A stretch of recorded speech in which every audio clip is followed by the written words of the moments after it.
Good afternoon from the valley of Jezreel, from the Armageddon Valley. I'm here next to a farm owned by one of the locals here that graciously allowed me to use his ground for this event. I had my son taking horseback lessons not far from here, and I knew I'm never going to make it back on time to my house, not to mention that the house is full of kids and noise, and I thought it'll be nice to show you this beautiful backdrop behind.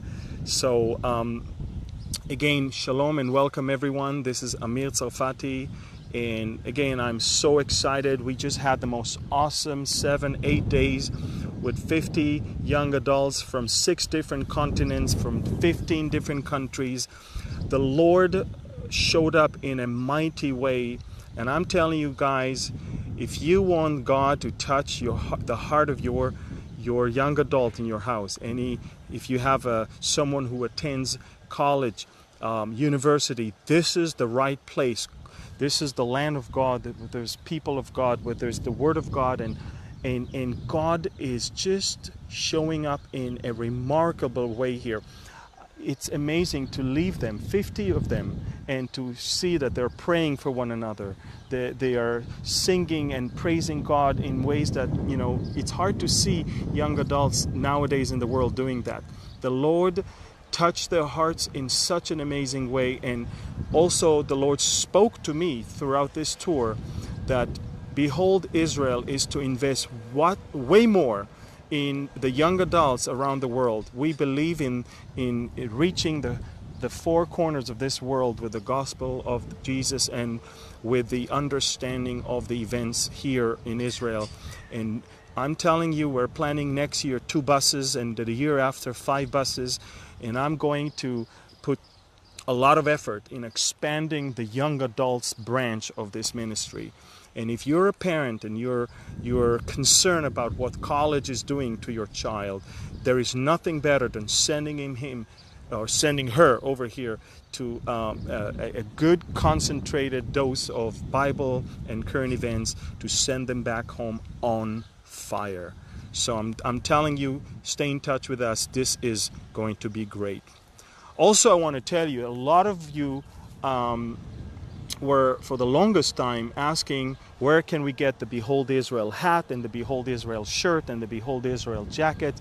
Behold Israel is a non-profit organization. We do not have stores, and we do not sell things apart from resources such as teaching material. However, we managed to convince the supplier that gives us, or the one we buy from, to open a web page where you guys can actually buy the Behold Israel logo products, the merchandise. And he actually was very excited about it. He said, guys, I'm going to sell it, and I will donate to the ministry a certain percentage. So, we're not going to sell you anything. There is going to be an online store. It's beholdisraelstore.com, and you can buy that over there. They are shipping it to all over the world. What they do, they accumulate within 2 weeks the orders, then they close the store temporarily so they can fulfill those shipments, then they open it again. So if you're interested, that's a good way, A, to get those products, B, to support the ministry.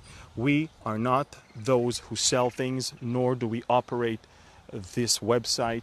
We're just happy that we could finally find a solution for this. And since you asked, we found it. We have a lot to talk about today. It started with this morning, a few hours ago. The Israeli military started a surprise military drill in northern Israel, assimilating a war in northern Israel, not far away from here. We're talking about a drill that is following the Air Force drill that took place a couple days ago. Israel is dwelling in safety and peace, but Israel is preparing for war. We've been talking about it for the longest time. This is the calm before the storm, but we can see the storm approaching. We can see those dark clouds coming. They're not here yet. We see them in the horizon, though. We are making the effort to be able to be prepared whenever it happens. We also hear of the latest development of an Israeli missile that is capable of reaching precisely the target from about 100 miles away. In other words, it can be attached to an airplane. The airplane doesn't have to fly all the way to that target. He can just release the missile 100 miles away, and the missile is not only equipped with a GPS but also with more layers of systems that cannot let the GPS be wrong, and it can hit almost literally any target. Israel's Air Force is about to buy those from the Israeli military industry, and it's going to be something quite amazing. This is one of those things that Israel is engaging in doing right now in order to prepare for something big in the future. Also, just so you know, the Hamas had a colossal failure over the past weekend. They were hoping to get 50,000 to 100,000 people to come to the fence and to breach the fence and infiltrate into Israeli territory and execute some terrorist actions. And eventually, less than 10,000 people showed up. Not even a single attempt to breach the fence was successful, and if anything, they were hoping for a high number of casualties so they can cry to the world that Israel is massacring their people. And there was only 4 casualties over the weekend, and they were hoping for 40. It's sad to say, but they're happier when there's higher number of casualties. But only 4 people died, and they're quite disturbed by it. We are watching something very interesting. The Hamas in Gaza is not even listening to his own people. He's listening to Iran. They admit that they received $250 per person to bring them to demonstrate and to execute some terrorist attack from Iran.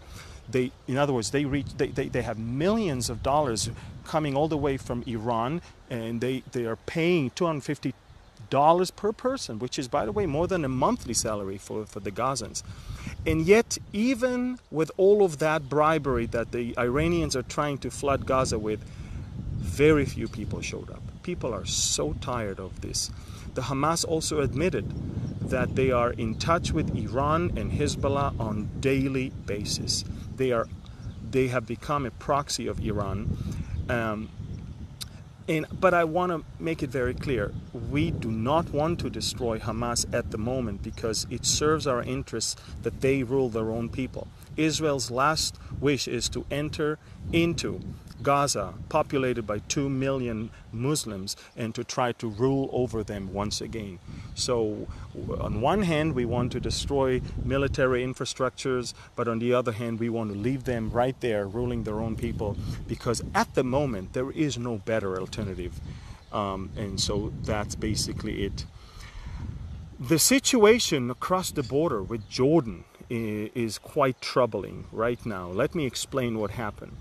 Jordan was flooded with immigrants or with refugees coming from Iraq on one side and Syria on the other side. Jordan borders both with Iraq and Syria. And the war in Iraq and later on the war in Syria brought millions of immigrants into the Jordanian territory. They have no plans on returning to Iraq or Syria. They are now settling in Jordan. Jordan's population basically is now 11 million, of which 4 million are just refugees. It's so heavy on the Jordanian economy that anyway is being artificially kept alive with support of America and Saudi Arabia.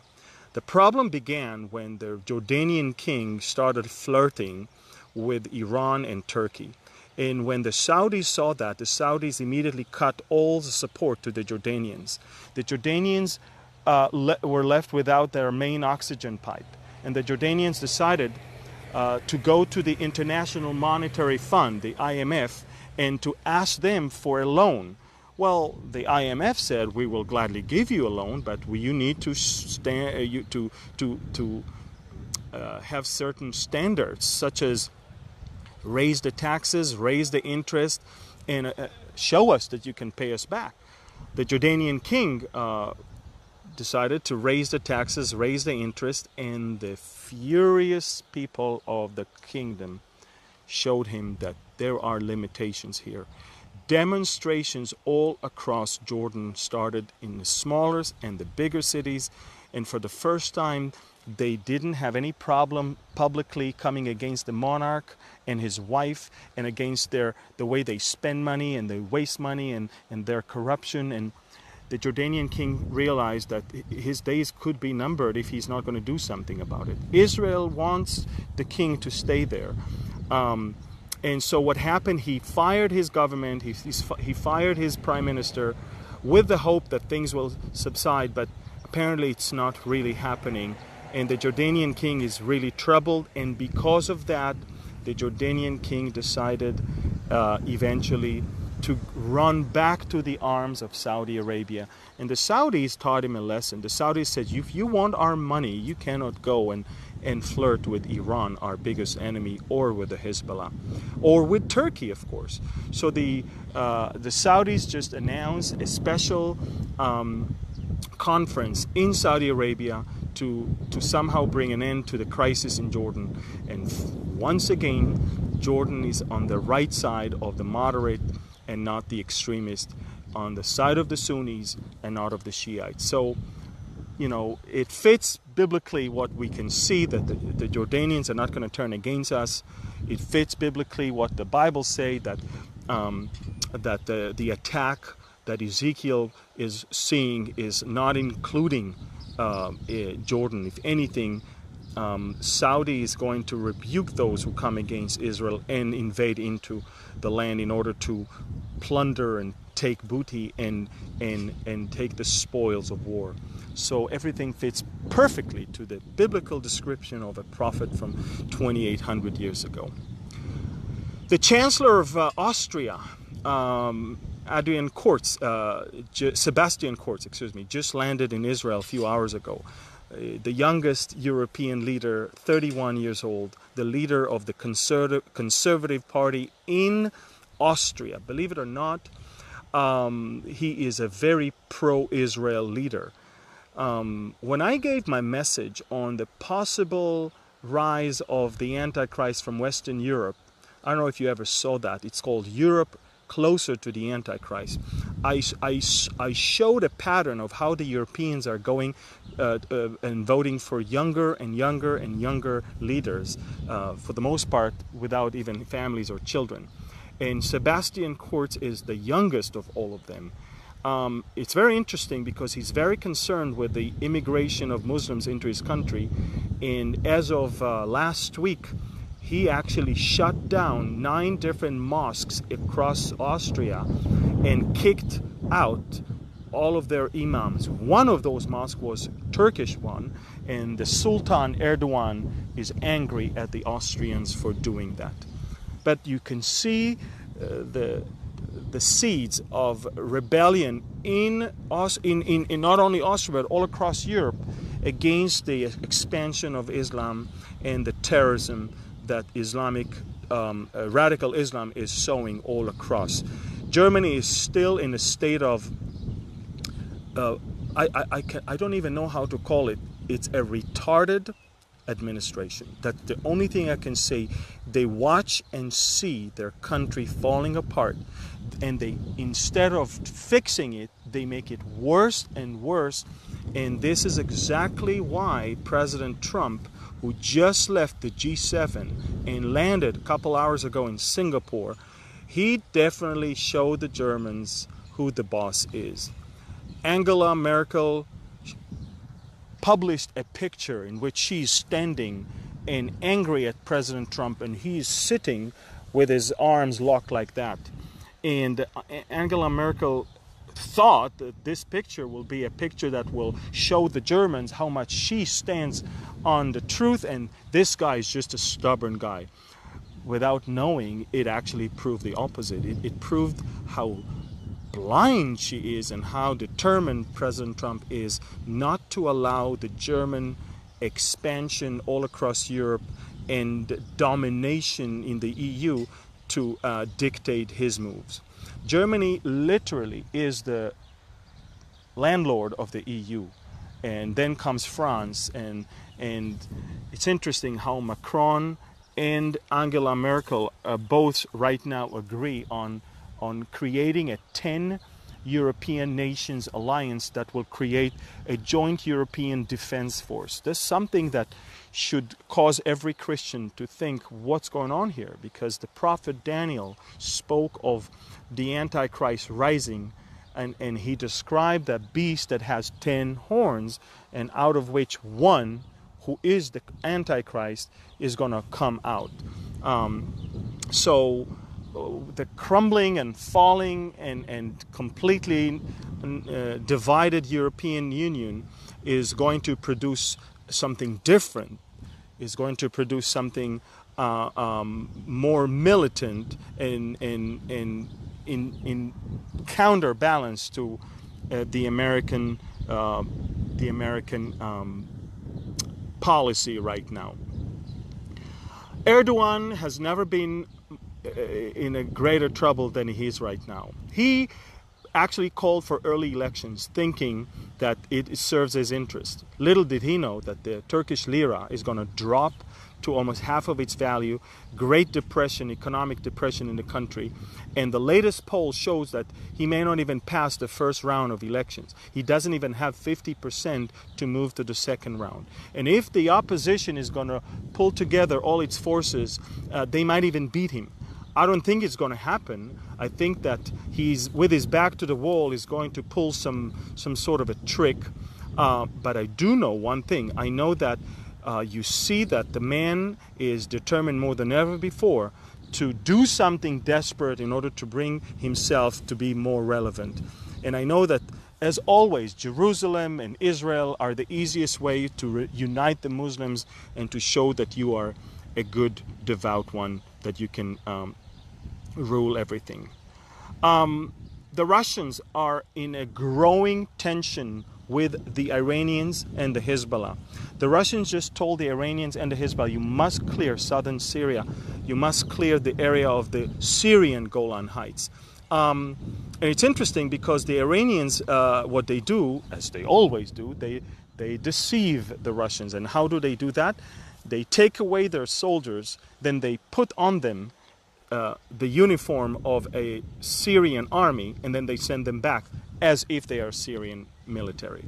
The Hezbollah is doing the same thing in their area. And Hassan Nasrallah, the leader of the Hezbollah, said, we will only leave Syria if the Syrian president will ask us to do so. So we can see that a lot is going on in Syria right now, and seeing and watching this tension may be the reason why Israel is not operating at the moment, because at the moment, instead of the Iranians entrenching themselves in Syria, they are in the process of packing and leaving parts of Syria, as they should. Netanyahu kept saying in his latest visit to Europe, and he actually got probably for the first time, some support for something that he says. All of the European leaders that he talked to, whether it's Macron and Merkel or Theresa May, they all agree that Iran must leave Syria. So that's quite an achievement for the Israeli Prime Minister. I also want you to know that in Iran, the situation is amazing. Amazing. The Iranians are demonstrating in the streets of almost every city. The Iranian economy is just literally falling apart. Even their soccer team just received the news today that Nike will not give them or sell them shoes for the coming World Cup series in Russia. They don't even have soccer shoes now to play with. They're very, very angry. Nike doesn't want to, make President Trump angry and to mess up with the American administration. And so we can see the Iranians are now angrier than ever. The Ayatollahs are not really doing well right now. Once again, they're with their back to the wall, just like Erdogan is, and you know that it can only produce bad things.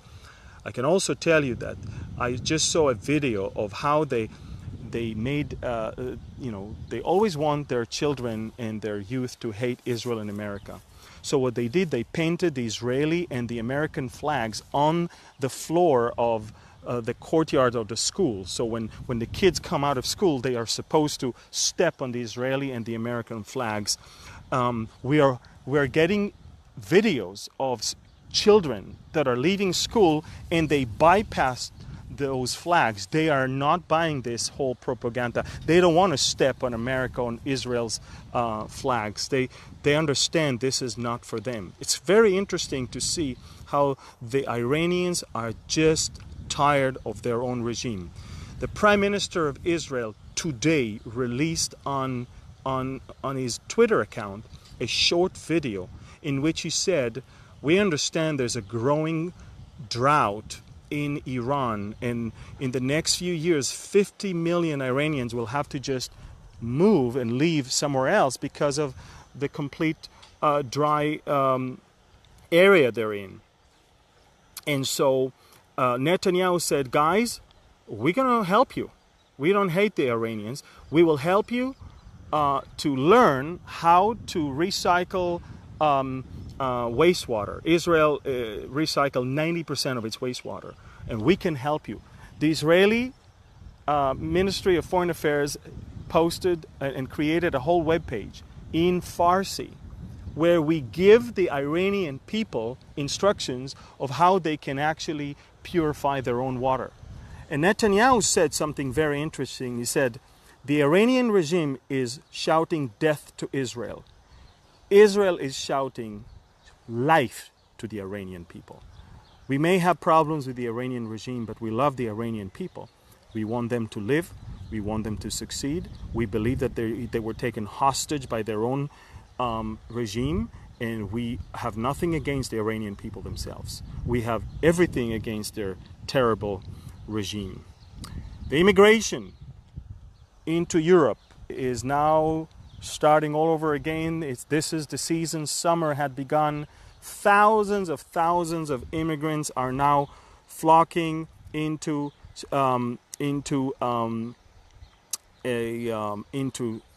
Europe, and the Europeans are just looking for a deliverer.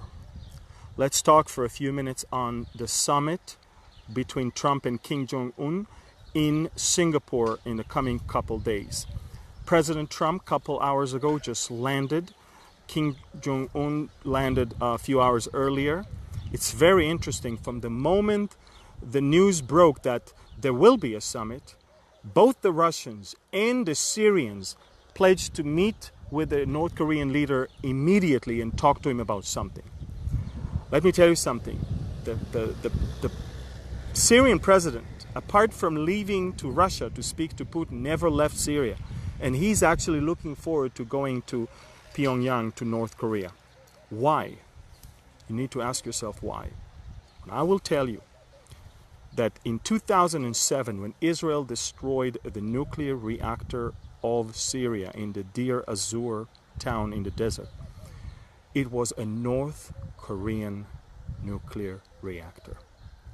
And I'm just wondering, are we going to see the North Koreans trying to smuggle nuclear devices into Syria in order to clean themselves and denuclearize themselves?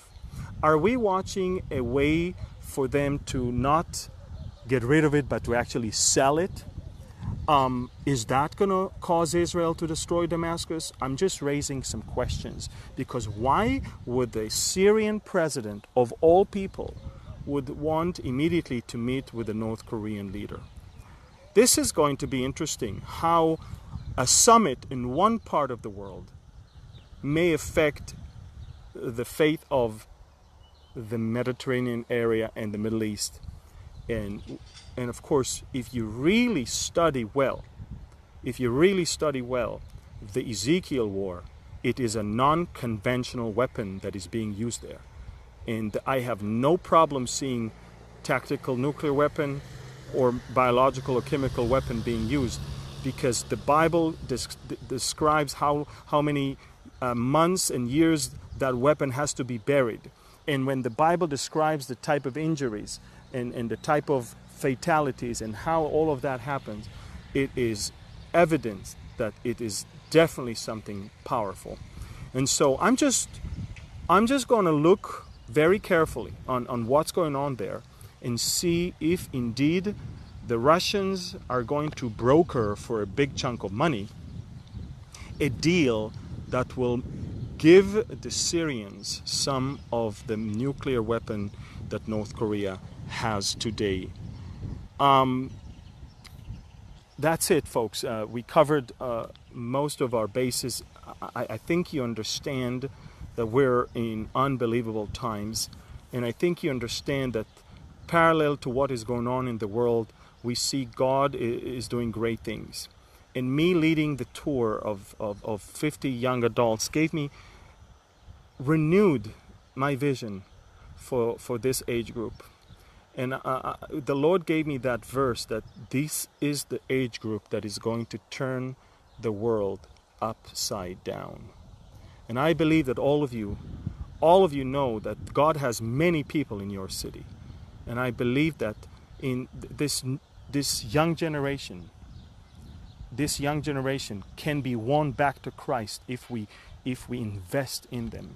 And I want to encourage all of you to consider sending them with us to Israel, to behold Israel, not just to have fun, but to get Bible studies, to see the land for themselves, to worship the Lord right there where things happen, and to go back home with the truth, with unfiltered truth. They can see for themselves the things that the media is lying to them all about all the time. So I'm planning next year a 2-bus tour of young adults that will include for the first time the Red Sea and Petra in Jordan. And if you're interested in sending your son or daughter or maybe both of them, let us know as soon as possible, and because we are limiting it to 2 buses. I'm planning for the year after 5 buses, and I'm planning for the year after that, if we're still here, twice a year, 5 buses. I am going to put a lot of effort and a lot of time invested in that age group. Folks, we talked about the North Korean and the American summit. We talked about the G7 summit. We talked about how the Europeans are shocked at what Trump just did in the G7. I mean, he literally came, he showed up, and he said, stop the hypocrisy. The tariffs that you guys put on American products are not going to be a one-sided. If you guys want fair economy and fair trade, either you drop everything or we raise ours, but we are no longer going to finance your stupidity. They're shocked. Trudeau is shocked, Merkel is shocked, Macron is shocked, and because they know they really need the American economy. They know that nothing's going to work without it, and they understand that 8 years of romance they had with the previous president came to an end. A new sheriff is in town, and he's not buying their shenanigans. He is not letting them abuse and use the American people. And having said all of that, I want to remind you that the President Trump's slogan as he ran for president is "Make America Great Again," not "Make the whole world great again." He's literally investing his effort in recovering the American economy, which is in a great shape right now, recovering the American administration and military and all of that. But remember, and I'm not saying that against anyone. I'm just saying Israel understand that this type of policy is basically leaving us to take care of ourselves. We will for sure be supported by America if we will have to do something, but if we will have to do something, we will have to do it all by ourselves. We understand that. All we need is that no one in the White House is going to stop us from having to do what we need to do. And for 8 years, we've been trying to put an end to the Iranian nuclear program. We had enough plans to do something there, and President Obama did not allow us to do anything. Maybe it's too late to attack Iran in Iran, but it's not too late to make sure that they're not going to make it in Syria. And that is exactly what we're doing right now. So keep in touch with us. We're watching unbelievable things happening. And keep praying, folks. Keep praying, because we are definitely experiencing the calm, but we can see the storm. Definitely can see the storm. So again, once again, for those of you who didn't watch the beginning, I just wanted to know that many of you have been asking about our merchandise, our hats and t-shirts and jackets. We're a non-profit organization. We do not sell stuff, but we convince our supplier to open a website for our followers so that he can sell them and operate that website himself. And in return, he also pledged to give the ministry a certain percentage as a donation. So it's beholdisraelstore.com where you can get those things. They're collecting all the orders for 2 weeks, and then they stop taking orders for 2 weeks in order to fulfill and ship all of them to all over the world. You can just order it from anywhere around the world, but they're not having a big stock there. They will have to take the orders, stop, send them off, and then take orders once again. Thank you again, guys, for listening to this short update. I'm very excited about what's going on here. I'm taking off to Europe the day after tomorrow. I'm going to be in Austria, and I'm going to be in Romania. First time, both places, to preach and to teach in large churches. And I would appreciate your prayers while I'm there. This summer, in the coming month and a half, I'm going to be, or in the coming 2.5 months, I'm going to be in 10 different countries. We're done with the tour season until October, and I'll be busy traveling around the world and teaching people in 10 different countries over the past 2.5 months. So I would appreciate your prayers. So let's finish up with the Aaronic blessing, and then we can wrap it up. Yevarechecha Adonai v'yishmerecha, Ya'er Adonai panav elecha v'yichuneka, Yisa Adonai panav elecha v'yasem lecha shalom. May the Lord bless you and keep you. May the Lord shine his face toward you and be gracious to you. May the Lord lift up his countenance towards you and give you peace. Shalom. That peace that surpasses all understanding. The peace that only the Lord of peace and the Prince of peace can give. And that's the peace that he can give now and forever and everywhere. And I pray that in the midst of all that is going on, you will find your peace in him, because he is our peace. Thank you, and God bless you from the valley of Armageddon, from the Jezreel Valley, right here, back to you. Thank you, and God bless, and shalom. Bye-bye.